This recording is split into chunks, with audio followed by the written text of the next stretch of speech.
The subject of today's video might seem like a historical relic, but it still affects millions each year.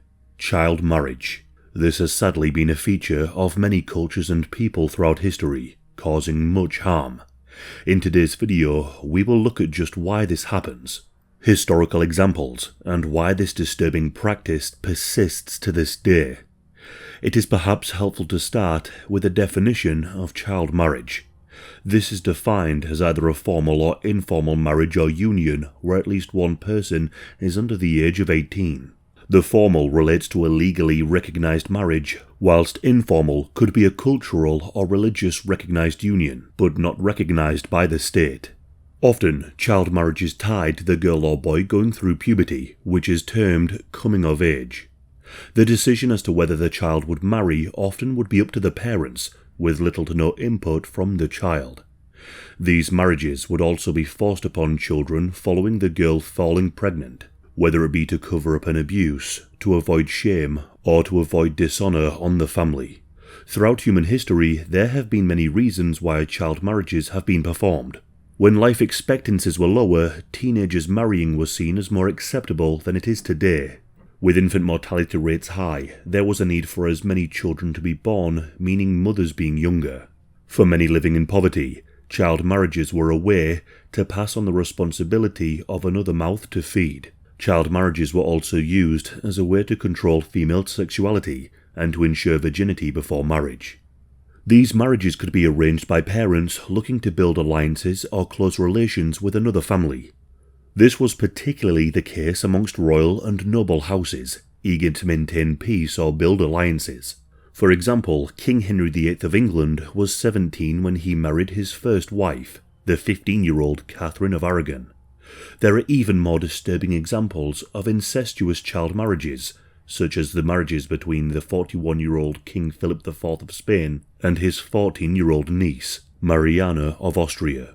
Their child, Charles II of Spain, would suffer greatly from his family's inbreeding. Child marriage comes with profound and lasting impacts. One of the most obvious dangers is to the health of the young brides. Girls who marry before the age of 18 are more likely to fall pregnant. This in turn leads them to face increased risks of complications during pregnancy and childbirth. As their bodies have not yet fully developed, child brides have a higher than average maternal and infant mortality rates. Their bodies are often not physically mature enough to endure the challenges of pregnancy and labour, making childbirth a life-threatening experience. These marriages also expose the child to a higher risk of domestic violence, SA, and exploitation. Very often, young brides find themselves in marriages with much older men, where the power imbalance leaves them with little to no autonomy. The psychological impact can be devastating, leading to issues such as depression, anxiety, and feelings of isolation. These negative outcomes are compounded by the fact that many child brides are cut off from their peer groups, family, and their support networks. Even if such girls can break free, they will face difficulties. Having often no skills outside of the home, no education, and few job prospects. A big consequence is the disruption of education. Marriage frequently marks the end of a girl's formal education, limiting her future opportunities and perpetuating cycles of poverty and dependence on their adult spouse. As for boys, they might be expected to take on the role of provider for their new family at too young an age, again foregoing their education to enter the workforce. Despite the clear dangers and harm child marriages can cause, it remains legal in much of the developed and the developing world. As many as 12 million children marry each and every year. To put that into a truly shocking statistic, that's one child every 3 seconds, or 90 children married whilst you've been watching this video. Some extreme examples include Niger, where 3 in 4 girls are married before they reach the age of 18, and 1 in 4 before they are 15. In Niger, gender inequality, weak laws, and forced marriages to hide dishonourable pregnancies all contribute to the high rate of child marriage. But so too does poverty play a major role in such marriages taking place. Niger is one of the poorest countries in the entire world, with over 80% of its population living under the poverty line. Dowries and the offloading of caring responsibilities to another are often key factors in the high rates of child marriage. Another ethnic group with high rates of child marriage is the Romani people. Around 50% of Romani girls in some countries marry before they are 18, with most getting married when they are 15 or 16. Many Romani children do not have official documents like birth certificates, meaning they miss out on protections and rights. Social and religious pressures too can enforce child marriages. In Pakistan, a cultural practice called Vani feeds children into marriage.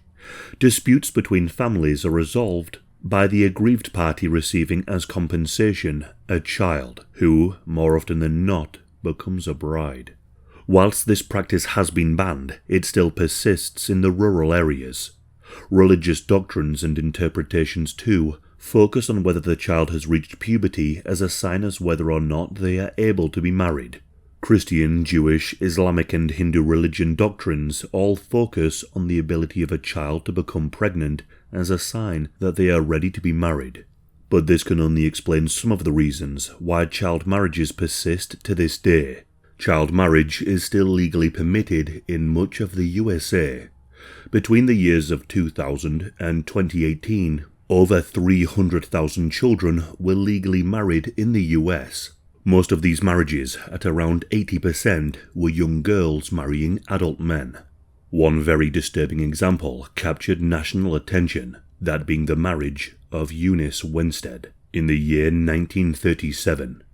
Eunice was only 9 years old when she married Charles Johns. Charles was 24. The pair, who were neighbours, married in secret, and whilst Eunice's parents initially thought that she was too young to marry, they eventually approved. Although this was not too far from ordinary for the family, when considering Eunice's mother was married at 16 and her sister was married at just 13. Eunice was soon taken out of school by her husband, and when she was just 14, she gave birth to the first of their 7 children. The couple remained married for 66 years. Whilst many states do have a minimum age that a person can marry, there are exceptions. Children can be married if they have parental or judicial consent. As of right now, 2025, child marriage remains legal in 36 states.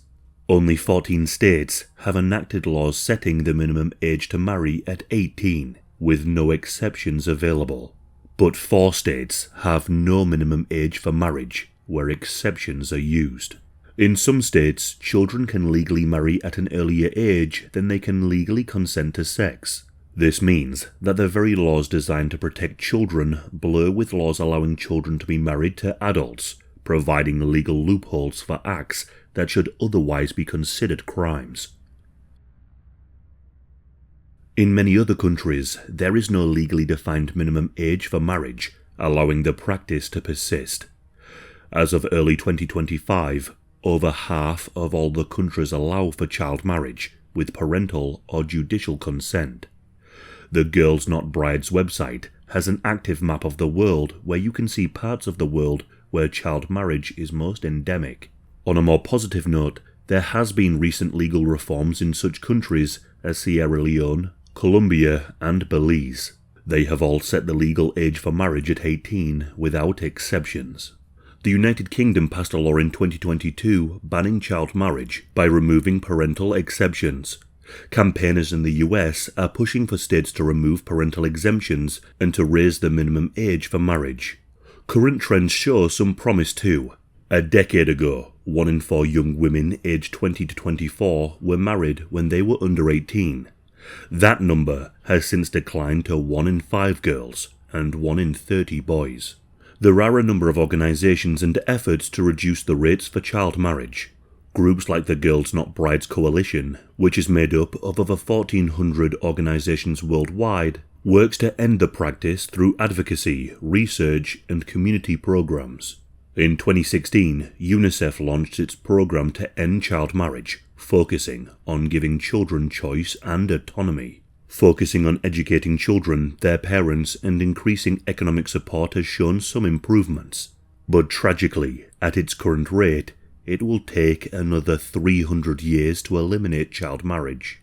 The practice is a deeply rooted issue influenced by historical, cultural, and economic factors, and it tragically persists and continues to harm millions of children worldwide. Between education and legal reforms, child marriage may one day become a thing of the past, and that day can't come quick enough. But it's vital to remember that it remains in every part of the world.